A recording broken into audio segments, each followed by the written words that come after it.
और नेशन 50 के बाद आज की बड़ी खबर का रुख करते हैं। मध्य प्रदेश के सीहोर में सृष्टि का रेस्क्यू ऑपरेशन जारी है। 2.5 साल की बच्ची 100 फीट की गहराई में फंसी हुई है। पहले 50 फीट की गहराई पर फंसी हुई थी बच्ची।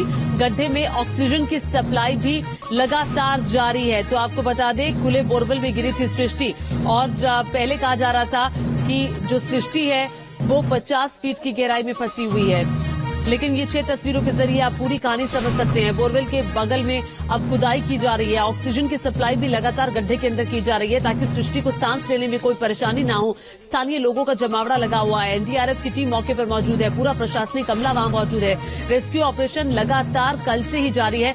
परिवार का रो रो कर बुरा हाल है क्योंकि छोटी सी बच्ची है, 2.5 साल की बच्ची है। खेल रही थी कल दिन में 2:30 बजे, जब खेलते खेलते इस बोरवेल में गिर गई।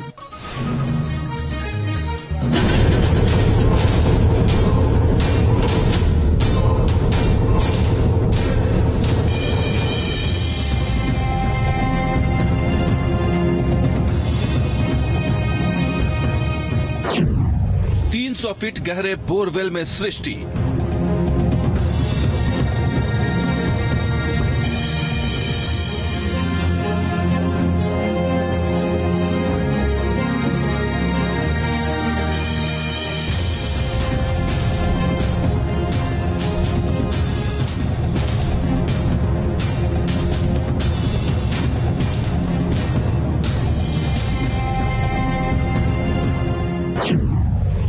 मासूम सृष्टि को बचाना है।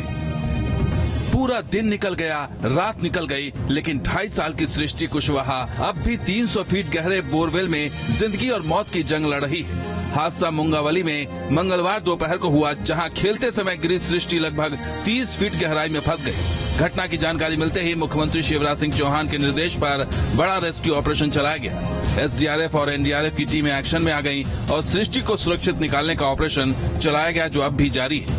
देखिए, अभी तो चूंकि अंधेरा हो गया है तो अंदर बहुत ज्यादा कैमरे में क्लियरली विजिबल है नहीं, बट हम लोग लगातार ऑक्सीजन की सप्लाई दे रहे हैं और भी हमें पूरी उम्मीद है कि हम बच्ची को रेस्क्यू करें। कितने फीट पर सर इस समय पर? बच्ची लगभग 28-29 फीट पर 29 फीट पर है। प्रशासन ने जेसीबी मशीनों के जरिए गड्ढे की खुदाई शुरू की, लेकिन चट्टान आने के कारण रेस्क्यू ऑपरेशन में दिक्कतें आने लगी, जिसके बाद पत्थर काटने की मशीन से चट्टानों को काटने का काम शुरू किया गया। वहीं बच्ची पर नजर बनाए रखने के लिए कैमरे भी लगाए गए और गड्ढे में ऑक्सीजन की व्यवस्था की गई।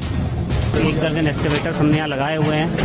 हमने यहाँ पे ड्रिल मशीन भी लगाई है क्योंकि अभी रिसेंटली 15 फीट के बाद नीचे जब हम लोग जो ट्रेंच को खोद रहे हैं तो काफ़ी हार्ड रॉक नीचे मिल रहा है, तो उसको तोड़ने के लिए ड्रिल मशीन भी डिप्लॉय की गई है। जैसे ही हम 29-30 फीट के करीब पहुंचेंगे, उसके बाद हमारी जो एनडीआरएफ की टीम है वो अपने एक्सपर्टीज के साथ जो हॉरिजॉन्टल जो ट्रैक है उसको ड्रिल करेंगे और फिर बच्चे तक पहुंचने का प्रयास करेंगे। सृष्टि को बचाने के लिए पूरा प्रशासनिक अमला जुटा हुआ है, तो वहीं जैसे जैसे वक्त बीत रहा है, माँ का कलेजा बैठा जा रहा है। वो गिरी, जैसे ही मैंने उसे बोला सृष्टि बेटा सृष्टि, मम्मी बचाओ करते करते बहुत तेज रोने लगी। बस उसके बाद उसने कुछ भी नहीं बोला।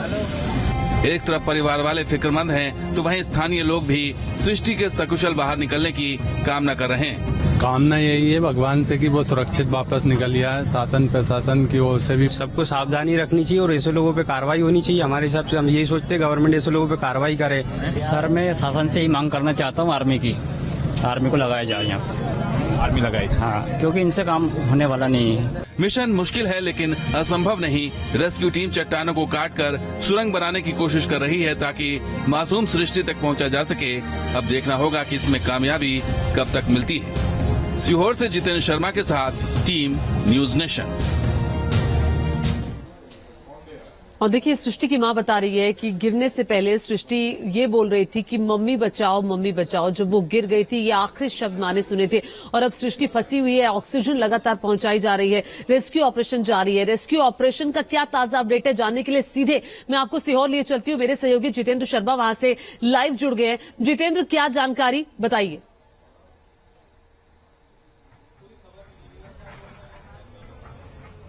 और बिल्कुल देखिए, लगातार अगर हम बात करें तो सृष्टि को बचाने की जो मुहिम है वो लगातार बढ़ती जा रही है, क्योंकि यहाँ पर अगर आप देखेंगे तो अब एक बार फिर से जो गड्ढा खोदने का काम है वो शुरू कर दिया गया है, यानी कि जो एक पूरी तरीके एक स्लैब बनाया जाता है उसको बनाने का काम फिर से शुरू कर दिया गया है। थोड़ी देर पहले हमने देखा था कि यहाँ पर बाय हुक सृष्टि को बाहर निकालने का एक प्रयास किया गया था, और जिस दौरान यहाँ पर जो लोहे की रॉड अंदर डाली गई थी उस दौरान ये पता चला था कि जो रॉड है वो करीब 110 फीट तक नीचे डाली गई थी, और उसके बाद ये पता चलता है कि जो सृष्टि है वो काफी नीचे जा चुकी है। पहले वो 30 फीट तक नीचे थी, और जिस प्रकार से ड्रिल मशीन के द्वारा यहाँ पर जो गड्ढा जो खोदा जा रहा था पोकलैंड मशीनों के द्वारा, उसके कंपन से सृष्टि और नीचे गई, 50 फीट पर फंसी, और अब 100 फीट नीचे जाना उसका बताया जा रहा है, क्योंकि जो रॉड डाली गई थी वो 100 फीट नीचे तक डाली गई थी, जिसके बाद ये पता चला है कि जो सृष्टि है वो करीब 100 फीट नीचे तक पहुंच चुकी है। तो ऐसे में ये जो रेस्क्यू ऑपरेशन है ये अपने आप में अब काफी ज्यादा कहा जा सकता है कि काफी ज्यादा महत्वपूर्ण भी है, क्योंकि इस समय अब सृष्टि है उसको बचाना है। और कहीं ना कहीं यहाँ पर आप देख सकते हैं कि लगातार जो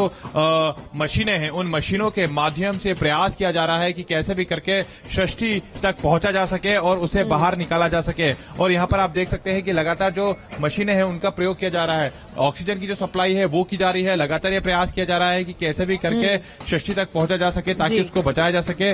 और बचाने के साथ ही यहाँ पर जो पूरा प्रशासनिक अमला है वो मौजूद है, और इन तस्वीरों के माध्यम से जानने का भी हम प्रयास करेंगे कि आखिर और कितना वक्त लग सकता है, क्योंकि 100 फीट तक जाना परिवार का, ऐसे में उस 100 फीट तक जाने के बाद इंतजार करना अपने आप में एक बड़ी समस्या, एक बड़ा जो समय है वो माना जा सकता है, क्योंकि 30 फीट के बाद ही हमने देखा था जैसे 20 फीट तक यहाँ पर गड्ढा खोदा गया था, उस दौरान यहाँ पर हार्ड रॉक्स आना शुरू हो गए थे, जैसे कि अभी भी आप देख सकते हैं कि यहाँ पर अभी सिर्फ और सिर्फ जो चट्टानें बीच में आई हैं उनको तोड़ने का काम किया जा रहा है। उसके बाद यहाँ पर गड्ढा खोदा जाएगा, और गड्ढे को खोदने के बाद यहाँ पर फिर यहाँ पर पूरी तरीके से जो एक हॉरिजॉन्टल टनल है, कितना टाइम लगेगा जितेंद्र, फटाफट से बताएं। वो किया जाएगा। तो ये अपने आप में बड़ी खबर है इस समय की जो सृष्टि है वो एक बिल्कुल काफी ज्यादा जो समय है वो इसमें लग सकता है। ठीक है, काफी समय लग सकता है। ठीक है, बहुत शुक्रिया जितेंद्र।